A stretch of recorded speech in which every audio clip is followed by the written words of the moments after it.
সময় পার করতেছিলাম, তখন আমরা লক্ষ্য করতেছিলাম যে অন্যান্য রাজনৈতিক দলগুলো কী ভূমিকা, কিন্তু দেখি অন্যান্য রাজনৈতিক দলগুলো তারা কথা বলছে, সহযোগিতা করছে, কিন্তু রাজপথে ব্যানার নিয়ে তারা আসছে।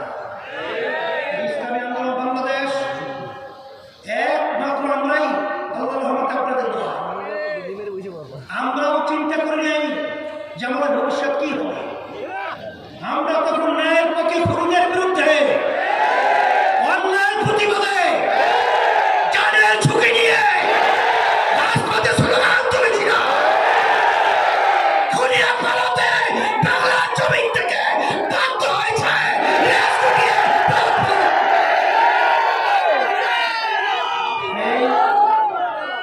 আপনারা জানেন যে আজকে আমাদের দুঃখ হয়, আমাদের দেশ স্বাধীন হলো, হাজার হাজার মায়ের বুক খালি হলো। আজকে এখনো মায়ের সেই কান্নার শব্দ বন্ধ হয় নাই। এখনো মা বলছে কয়েকদিন পর্যন্ত আমার সন্তান আমাকে মা বলে ডাক দেয় না। এখনো শহীদের রক্ত শুকায় নাই। সে অবস্থায় এক শ্রেণীর আবার এই খুনিদেরকে বিভিন্ন পর্যায়ে সাধারণ ক্ষমা ঘোষণা করে,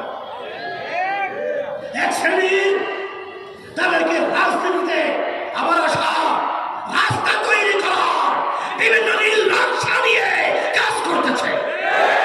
আমরা পরিষ্কার ভাবে বলছি, বারবার আমরা ধোঁকা দিয়েছি, আর ধোঁকা খেতে চাই না, আর ধোঁকায় পড়তে চাই না। এই দেশ আমার, এই দেশে আমি জন্মগ্রহণ করেছি, এই দেশ নিয়ে ছিনিমিনি আমরা সহ্য করবো না, হতে দেব না। সেই হিসাবে আমি সতর্ক আহ্বান জানাবো, আজকে প্রেসিডেন্টের পক্ষে কথা বলছে। প্রেসিডেন্ট কে? যে আজকে প্রমাণিত মিথ্যুক। শেখ হাসিনা পালাবার পরে কি বললো, কত তার কাছে নিয়ে গেছে। আবার কিছুদিন পরে যখন সুযোগ পেয়েছে, কসমের মতো চরিত্র পাশে, বুঝলি না, কসম বিপদ দিয়ে মাথা ভিতরে দেয়, আর যখন সুযোগ পেয়ে মাথা বের করে, এই সুযোগে আবার মাথা বের করে আবার সেই খুনিদেরকে, সেই জালেমদেরকে, আমাদের দেশের টাকা পাচারকারীদেরকে আবার সহযোগিতার মাধ্যমে আবার এই দেশের মাটিতে আসার বিভিন্ন নীল নকশা তৈরি করতেছে। এই ষড়যন্ত্রকারীদেরকে আমরা সবচেয়ে বাংলাদেশের সম্মানিত বড় পদে দেখতে চাই না। আমি বারবার বলছি, সম্মান থাকতে আপনি নিজে অব্যাহতি দিয়ে পথ ছেড়ে দাও। যদি নাই নেন, আমরা কিন্তু বাধ্য হব আবার আপনাদের বিরুদ্ধে রাজপথে নামতে এবং এই অন্যায়কারীদেরকে বাংলার জমিনে নিশ্চিত করতে আমরা আবার প্রস্তুত হয়ে সাথে সাথে আমি সতর্কতা আহ্বান জানাবো, ইসলামী আন্দোলন বাংলাদেশ, আল্লাহ রহমতে আপনাদের দোয়া, এখন কিন্তু একটা ছোট্ট ধর্ম হয়। ইসলামী আন্দোলন বাংলাদেশ আল্লাহ রহমতে ৩০০ আসনে এখন প্রার্থী দেওয়ার মতো যোগ্যতা প্রদান করেছে।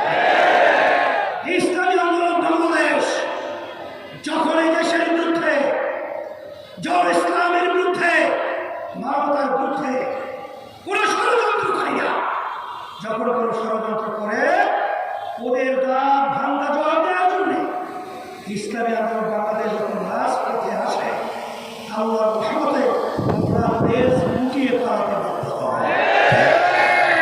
সেই সময় আসেন, আর দিন খাবো না করে, সময় নষ্ট না করে, প্রতিটা পাড়া মহল্লা ঘরে, প্রতিটা আমার ভাই মা বোনদের কাছে ইসলামের দাওয়াত পৌঁছাবো এবং দুনিয়াতে শান্তি, আখিরাতে মুক্তির জন্য আমি সকল ইসলামী আন্দোলন বাংলাদেশের ছায়াতলে একত্রিত হওয়ার আহ্বান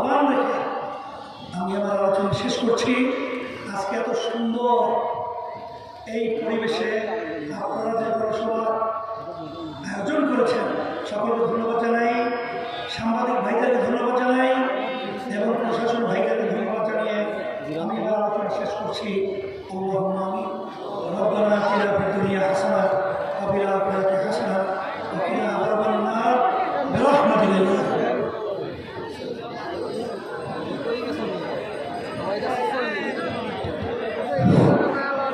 আলহামদুলিল্লাহ, আমরা বিভিন্ন ধারা থেকে যে সকল ভাইয়েরা এসেছি